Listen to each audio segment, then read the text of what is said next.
Dear students and parents, welcome back to my channel. NEET counselling త్వరలో మరి 2026 సంబంధించిన MBBS NEET counselling జరిగే అవకాశం ఉంది. మరి త్వరలో ఫలితాలు కూడా వెల్లడవుతాయి. మరి చూసినట్టయితే కఠినంగానే రీనీట్ ఉంది. మరి ఆల్రెడీ ఫిజిక్స్ కొద్దిగా టఫ్గా ఉందని చాలామంది చెప్పారు. మరి 450 స్కోరు తో సీటు సాధించి ఎవరికైతే 450 మార్కులు వస్తాయో వాళ్ళకి గ్రేటర్ దాన్ 450 వచ్చిన స్టూడెంట్స్ ప్రతి ఒక్కరికి కూడా సీటు వచ్చే అవకాశం ఉండదని ఎక్స్పర్ట్ నిపుణులు అయితే చెప్తున్నారు. త్వరలో ఫలితాలు వెల్లడి. ఈ నెల 3వ వారంలో కౌన్సిలింగ్ అవకాశం.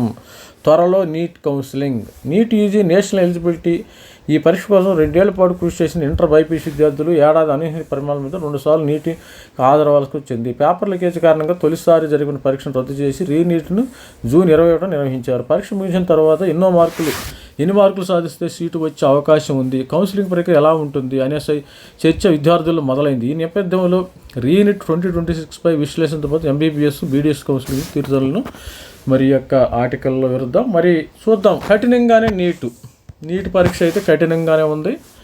బయాలజీ మరి సులభంగా ఉంది. ఫిజిక్స్ కెమిస్ట్రీ టఫ్గా ఉన్నాయి. ఓవరాల్గా బయాలజీలో అధిక ప్రజాతం ఎన్సీఆర్టీ నుంచి ఇచ్చారు.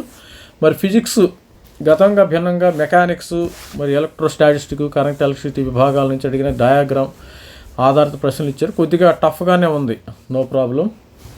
ఇంకా కెమిస్ట్రీలో చూస్తే ఫార్ములా బేస్డ్ క్వశ్చన్స్ ప్రాధాన్యత ఇచ్చారు. ఇనార్గానిక్ కెమిస్ట్రీలో బహుళ స్టేట్మెంట్ బేస్డ్ క్వశ్చన్స్, తర్వాత అసర్షన్ అండ్ రీజనింగ్ తరహా ప్రశ్నలు ఎక్కువగా వచ్చాయి. ఆర్గానిక్ కెమిస్ట్రీలో కూడా చాలా లోతైన ప్రశ్నలు అడిగారు. మరి కట్ ఆఫ్ భారీగా తగ్గనున్న కట్ ఆఫ్ ఇది ఏడాది రీనీట్ పరీక్ష కఠినంగా ఉందన్న అభిప్రాయాల నేపథ్యంలో కట్ ఆఫ్ తగ్గే అవకాశం అయితే ఉంది డెఫినెట్గా. మొత్తము 720 మార్కులు కానీ 420 మార్కులు ఆ పైన సాధించే వరకు ఎంబీబీఎస్ సీటు వచ్చే అవకాశం ఉంది. ఇది గుడ్ న్యూస్. స్టూడెంట్స్ ఎవరైనా ఉంటే కామెంట్లో పెట్టండి, నాకు ఇన్ని మార్క్స్ వస్తున్నాయి. 450 మార్కులు పైన వచ్చిన వాళ్ళందరికీ ఎంబీబీఎస్ సీటు వచ్చే అవకాశం ఉందని ఎక్స్పర్ట్స్ నిపుణులు అయితే చెప్తున్నారు. ఆశించిన స్థాయిలో సీట్లు, ఈసారి సీట్లు కూడా పెరిగినాయి. జాతీయ స్థాయిలో గత కొన్నేళ్ళకి ఎంబీబీఎస్ బీడీఎస్ సీట్ల సంఖ్య క్రమేణా పెరుగుతుంటాం నీటి ఉత్తీర్ణులకు ఉపశమనం కలిగిస్తుందని చెప్పొచ్చు. ఎన్ఎంసీ నేషనల్ మెడికల్ కమిషన్ గణాంకాల ప్రకారం జాతీయ స్థాయిలో 823 ప్రభుత్వ ప్రైవేట్ మెడికల్ కళాశాలలో మొత్తము 129,603 ఎంబీబీఎస్ సీట్లు అందుబాటులో ఉన్నాయి.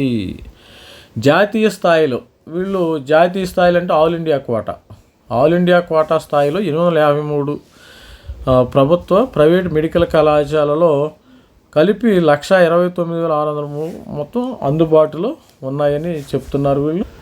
అలాగే 312 డెంటల్ కళాశాల మొత్తము 28,000 ఇండియా వైజ్ 28,016 సీట్లు ఉన్నాయంట బీడీఎస్ సీట్లు. ఆంధ్రప్రదేశ్లో మొత్తము 6,940 ఎంబీబీఎస్ సీట్లు ఉన్నాయమ్మా. ఇది మంచి క్లారిటీ ఉంటుంది ఇన్ఫర్మేషను. మరి ఛానల్ లైక్ చేయండి, షేర్ చేయండి, సబ్స్క్రైబ్ చేయండి. ఎన్ని సీట్లు ఉన్నాయి ఇక్కడ క్లియర్గా ఇచ్చారు. ఆంధ్రప్రదేశ్లో ఇప్పుడున్న సీట్లన్నీ 6,940 ఎంబీబీఎస్ సీట్లు ఉన్నాయి. వీటిలో ప్రైవేట్ కళాశాలల సీట్లు 3,800 ఉండగా ఇక బీడీఎస్లో 140, ప్రభుత్వ సీట్లు 1,400 సీట్లు ఉన్నాయి. వీటిల్లో ఏంటంటే కొన్ని ఆల్ ఇండియా కోటాకు 15% వస్తే స్టేట్ కోటా 85% వచ్చేస్తాయి. తెలంగాణ రాష్ట్రంలో మొత్తము 9,065 ఎంబీబీఎస్ సీట్లు ఉంటే వాటిలో 5,150 సీట్లు ప్రైవేట్ కళాశాలలో, ఇక బీడీఎస్లో ఒక ప్రభుత్వ కళాశాలలో 100 సీట్లు, ప్రైవేట్ కళాశాలలో 1,240 సీట్లు ఉన్నాయి. 2 లక్షల వరకు ఛాన్స్, ఈసారి 2 లక్షల వరకు కూడా ఛాన్స్ వచ్చే అవకాశం ఉంటుంది. ఒక అంచనా.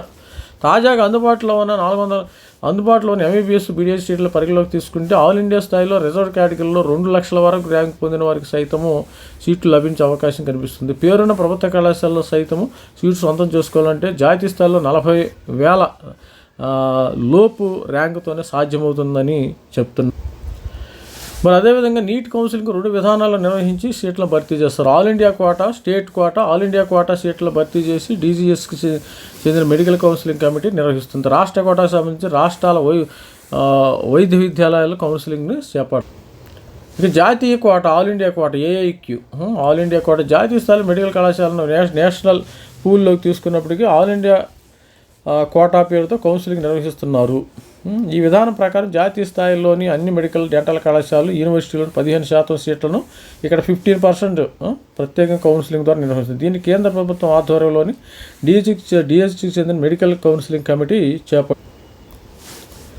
ఆసక్తి ఉన్న విద్యార్థులు ఎంసీహెచ్ నిర్వహించే కౌన్సిలింగ్ ప్రత్యేకంగా దరఖాస్తు, దీనికి సపరేట్గా దరఖాస్తు చేసుకోవాలి. ఆల్ ఇండియా కోటాకి సపరేట్గా దరఖాస్తు చేసుకోవాలి. ఆల్ ఇండియా కోటా విధానంలో ఒక రాష్ట్రానికి చెందిన అభ్యర్థులు ఇతర రాష్ట్రాల్లో వైద్య కళాశాలకు పోటీ పడే అవకాశం ఉంటుంది. ఇప్పుడు ఆల్ ఇండియా కోటా విధానంలో తెలంగాణ స్టూడెంట్స్ ఏపీ స్టూడెంట్స్ తెలంగాణలో కూడా పార్టిసిపేట్ చేయొచ్చు. ఆల్ ఇండియా కోటా సపోజు ఒక Telangana student Rangaraya medical college కాకినాడలో ఉందనుకో కాకినాడలో పార్టిసిపేట్ చేయొచ్చు. ఒక Telangana students Andhra university medical కాలేజీలో పార్టిసిపేట్, ఒక తెలంగాణ స్టూడెంట్ గుంటూరులో కావాలని వాళ్ళు ఎక్కడ పార్టిసిపేట్ చేయొచ్చు. ఒక ఏపీ స్టూడెంట్ వచ్చి ఉస్మానియాలో కానీ, ఒక ఏపీ స్టూడెంట్స్ వచ్చి గాంధీలో కానీ పార్టిసిపేట్ చేయొచ్చు. ఏదైనా పాసిబుల్.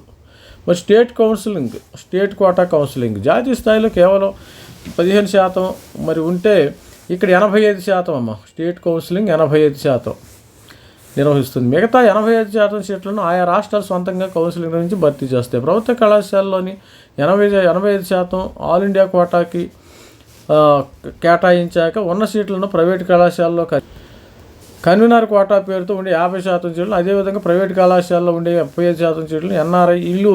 ఇప్పుడు తెలంగాణలో మన కాలేజ్ యూనివర్సిటీ ఉంది, ఆంధ్రప్రదేశ్లో NTR university of health sciences. వాళ్ళు నీట్గా మరి వాళ్ళు కండక్ట్ చేసుకుంటారమ్మా. స్టేట్ లెవెల్లో కండక్ట్ చేసుకుని సీట్లు అయితే ఇస్తారు. మీరు ప్రైవేట్ తెలుసు కదా. మనకి మిగిలేదు 50% సీట్లను కూడా హెల్త్ యూనివర్సిటీ కౌన్సిలింగ్ విధానం భర్తీ చేసి ఇందుకోసం ప్రత్యేకంగా నోటిఫికేషన్ పెడుతుంది. మైనారిటీ కళాశాలలో అందుబాటులో ఉండే సీట్లను ఆయా వర్గాలకు చెందిన మరి విద్యార్థులతో భర్తీ చేస్తారు. ఈ ప్రక్రియలో కూడా హెల్త్ యూనివర్సిటీలే చేపడతాయి.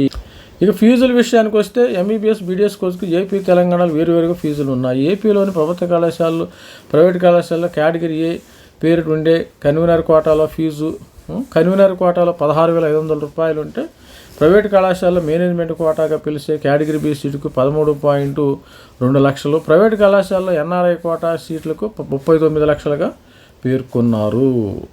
ఏపీలో బీడీఎస్ కోర్సుకు సంబంధించి ప్రభుత్వ కళాశాలలు ప్రైవేట్ కళాశాల కేటగిరీ ఏ కన్వీనర్ కోటా కింద 14,300 రూపాయలు ఉంటే, ప్రైవేట్ కళాశాలలో కేటగిరీ బి మేనేజ్మెంట్ సీట్లకు 4.4 లక్షలు, ఎన్ఆర్ఐ కోటా సీట్లకు 13.2 లక్షల వార్షిక ఫీజును ఉంది.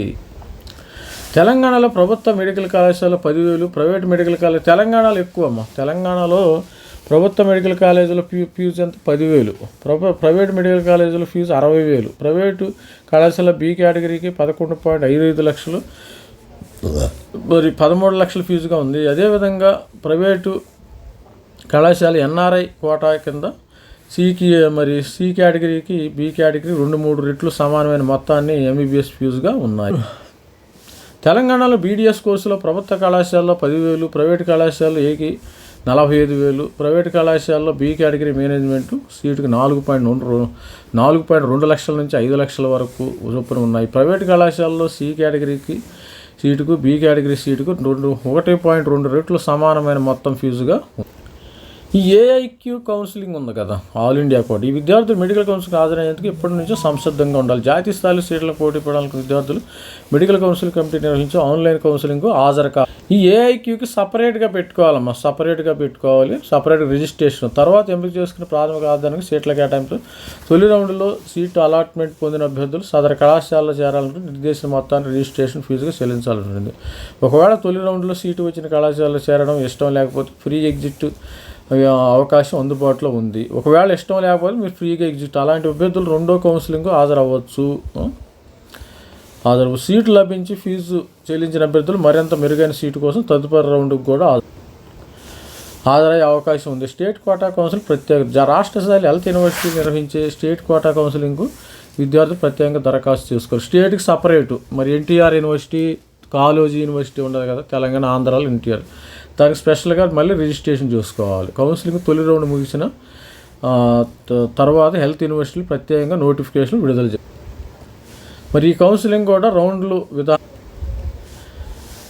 విధానంలో జరుగుతుంది. ఈ స్టేట్ కోటాకు దరఖాస్తు చేసుకున్న అభ్యర్థులకు సంబంధించి వారికి ఇచ్చిన ఆల్ ఇండియా కోటా ర్యాంక్ కాదు, ముందుగా ప్రొవిజనల్ మెరిట్ లిస్ట్ని ఇస్తారు. ముందుగా ఇదంతా ఇస్తారు. మెరిట్ లిస్టులో చోటు సాధించిన అభ్యర్థులు నిర్దేశిత రిజిస్ట్రేషన్ ఫీజును చెల్లించి ఆన్లైన్లో జాయినింగ్ రిపోర్ట్ ఇవ్వాలి. తదుపరి రౌండ్లు కౌన్సిలింగ్కు హాజరయ్యే అవకాశం ఉంటుంది. ఎందుకంటే మీకు ఫేజ్ 1లో మరి రౌండ్ 1లో సీటు వచ్చిన తర్వాత నెక్స్ట్ రౌండ్కి వెళ్ళాలంటే ముందు రౌండ్లో అలాట్మెంట్ మరి యాక్సెప్ట్ చేస్తేనే నెక్స్ట్ రౌండ్కి అలౌ చేస్తారు. అది గుర్తుపెట్టుకోండి.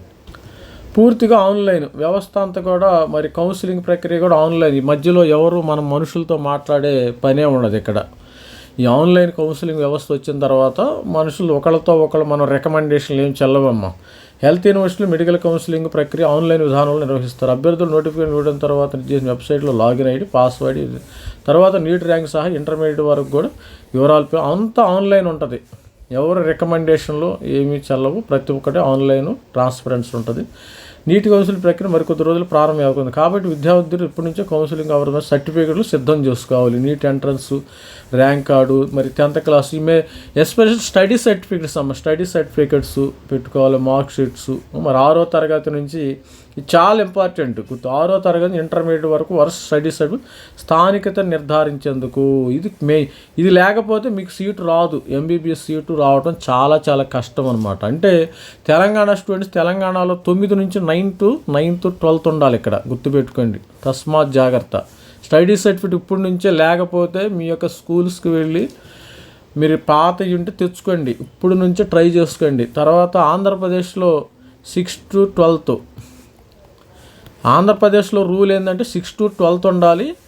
కంపల్సరిగా 4 years ఉండాలి. వాటిల్లో ఇంటర్మీడియట్ ఉండాలి. మళ్ళీ సేమ్ తెలంగాణ లాగానే ఉంటుంది. పద్ధతి తెలంగాణలో ఉంటుంది. ఆంధ్రప్రదేశ్లో 6వ తరగతి నుంచి 12వ తరగతి వరకు, మరి తెలంగాణలో 9 నుంచి 12వ తరగతి వరకు లోకల్. వీళ్ళు మాత్రమే లోకల్స్. అది గుర్తుపెట్టుకుని జాగ్రత్తగా స్టడీ సర్టిఫికేట్స్ లేకపోతే ఇప్పుడే వెళ్ళి మీ యొక్క స్కూల్స్ ఎక్కడ చదివారో అక్కడికి వెళ్ళి వాళ్ళ దగ్గర తీసుకోండి దయచేసి. మరి అది పాస్పోర్ట్ సైట్ ఇవన్నీ కూడా ఏమేమి సర్టిఫికేట్ మొత్తం డేటా ఇప్పుడు ఈ యొక్క ఆర్టికల్స్లో ఉన్న డేటా ప్రకారం చూడండి ఎన్ని కాలేజీలు మొత్తం ఇన్ఫర్మేషన్ కంప్లీట్ ఇన్ఫర్మేషన్ ఉంది. మరి ఛానల్ అయితే లైక్ చేయండి, షేర్ చేయండి, సబ్స్క్రైబ్ చేయండి. 420 మార్కులు పైన వచ్చిన వాళ్ళకి ఎంబీబీఎస్ సీటు వచ్చే అవకాశం అయితే ఉంది. All the best student. This is me Ravikumar signing up. Thank you.